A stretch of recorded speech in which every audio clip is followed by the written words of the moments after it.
θα εκτελέσει αυτό το φάουλ. Το είναι τελικά η μπάλα περνάει και καταλήγει στην αγκαλιά του Φώτης 300, ο οποίος στη συγκεκριμένη φάση θα γυρίσει πιο πίσω. Η παλιά του Αμανατίδη στην περιοχή για τον Καραπιάλη. Πάντα Καραπιάλης πιο πίσω και πάλι στον Αμανατίδη το σουτ. Η μπάλα στα δίχτυα. Είναι το 1-0 με τον Γιώργο Αμανατίδη. Ψυχρολουσία για τους Βούλγαρους. Μεγάλη επιτυχία για την ελληνική ομάδα. Ένα φοβερό σουτ του Γιώργου Αμανατίδη από τα 25 μέτρα. Άφησε άναυδο το Ποπόβ. Ο Ολυμπιακός προηγείται στο 13 με 1-0. Ένα φοβερό σουτ από τον Γιώργο Αμανατίδη. Δεν άφησε περιθώρια στους Βούλγαρους. Η ελληνική ομάδα κάνει την καλύτερη αρχή. Πέτρο Καραβίτη, πιστεύω να συμφωνείς και εσύ. Όχι. Ξαναείδαμε τη φάση. Κάποια τον Μπατίστα.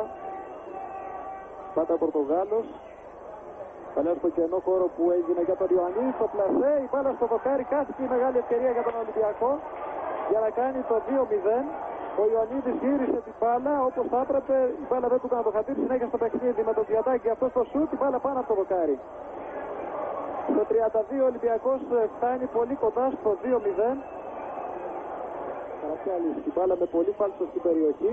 Η κεφαλιά που έγινε από τον Ιωαννίδη. Σε καλή θέση ο Ποπόφ μπλόκαρε την μπάλα. Παρατηρήσεις. Στο Ράκο. Το φάουλο. Καραπιάλης πλασαριστά. Η μπάλα θα περάσει πάνω από τα δοκάρια του Ποπόφ που βρήκε την μπάλα η τελευταία στιγμή με την άκρη του δαχτύλων του. Την έστειλε κόρνερ. Το τέταρτο για τον Ολυμπιακό. Αυτό το φάουλ που εκτέλεσε ωραία προσπάθεια. Βγήκε σωστά επάνω στην μπάλα. Ο Μουτσιμπόνας έκλεισε το οπτικό πεδίο. Το γέμισμα στην περιοχή. Χρειάζεται προσοχή σε αυτά τα τελευταία δευτερόλεπτα. Μπακάλο. Ντόγκο. Έγινε στο διασμός. Ευκαιρία για τους Βούλγαρους στο σούτ. Μπάλα στα δίχτυα από τις πηγές.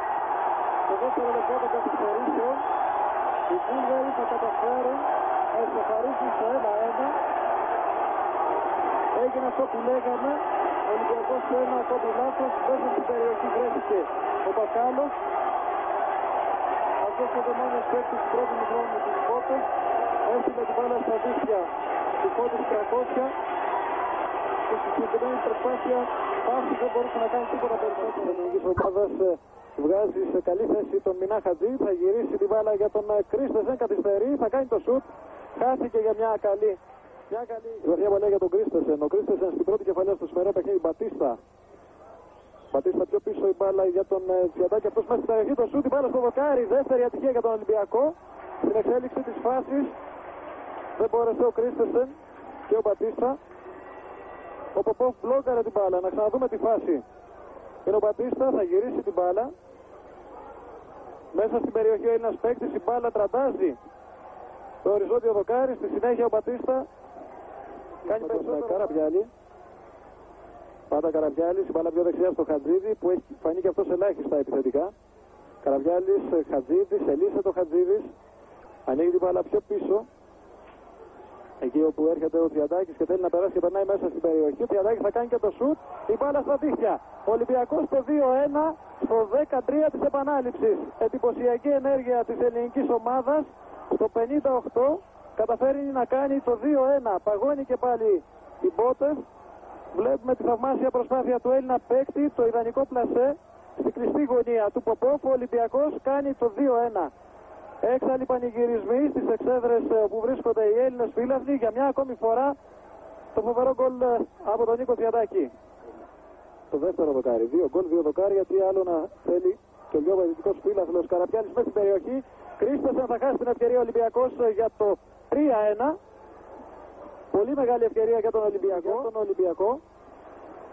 Τριαντάκης έχει χώρο μπροστά του, μπαίνει στην περιοχή. Πάντα Τριαντάκης ελύσε το σούτ εντυπωσιακά και πάλι. Ο Ποπόφ αποσοβεί ένα ακόμη κίνδυνο. Χατζίδης. Καραπιάλης, το άνοιγμα για τον Χατζίδη. Ο Χατζίδης με τη μία για τον Κρίστεσεν. Κακό κοντρόλ του Δανού. Θα κάνει το σούτ. Την μπάλα στο δοκάρι και out. Τρίτο δοκάρι για την ελληνική ομάδα. Το δεύτερο του Κρίστεσεν. Ο Ολυμπιακός. Να ο Κρίστεσεν χάνει στην αρχή. Το κοντρόλ. Κερδίζει την μπάλα. Το δυνατό σούτ την μπάλα γλύφει. Το οριζόντιο. Ωραία κίνηση και ενέργεια του Πορτογάλου. Κρίστεσεν για τον Μπατίστα μέσα στην περιοχή. Ο Μπατίστα το πλασέ. η μπάλα βρήκε το δοκάρι, κατέληξε out. Αν δεν κάνω λάθος, η μπάλα βρήκε τη ρίζα της δοκού. Γκόνια για το Τσιαντάκη που μπαίνει και πάλι στην περιοχή. Νίκος Τσιαντάκης πάντα θα κάνει το σουτ, η μπάλα μόλις out. Μια ακόμη ευκαιρία για τον Ολυμπιακό. Πέτρο Καραβίτη, ενώ βλέπουμε ξανά την ευκαιρία του Νίκου Τσιαντάκη, ο οποίος ελήχθηκε, έκανε το σουτ, η μπάλα μόλις out, γλύφει το δοκάρι. Αναστόπουλος, Χατζίδης, όπως σε προπόνησε ο Ολυμπιακός στα τελευταία λεπτά. Πάντα Χατζίδης θα ξεπεράσει δύο αντιπάλους του. Το σουτ του, από το Πατίστα η μπάλα στα δίχτυα. Ένα φοβερό γκολ. Ένα φοβερό γκολ που δεν το περιμέναμε ούτε εμείς οι ίδιοι. Η εντυπωσιακή ενέργεια από το Μινά Χατζίδη. Ξέφυγε από δύο παίκτες. Ο Πατίστα πήρε την μπάλα από το ημικύκλιο της περιοχής, ένα φοβερό ευθύβολο σουτ. Η μπάλα στα δίχτυα της Πότερ για τρίτη φορά. Ο Ολυμπιακός το 86 θα κάνει το 1-3 για μια ακόμη φορά το γκολ. Χατζίδης και Πατίστα, ο Πορτογάλος στο φοβερό σουτ. Δεν μπόρεσε να κάνει τίποτα από πόφο. Ο Ολυμπιακός 3-1 στο 86 από υπερβολική σιγουριά. Η παλιά του Δημητρόφ για τον Χόινεφ. Χόινεφ ελίσσεται, θα κάνει το σουτ. Ο Στρακώσια χάνει την μπάλα μέσα από τα χέρια του. Αυτή περνάει την οριακή γραμμή. Λάθος μεγάλο από τον Βόρειο Υπηρώτη. Το γκολ ο Χόινεφ στο 88, εκεί που δεν το περίμενε κανείς. Ο Στρακώσια σε μια εύκολη και αυτόν ουσιαστικά υπόθεση έκανε τα εύκολα δύσκολα. Δεν μπόρεσε να συγκρατήσει την μπάλα που αυτή σιγά σιγά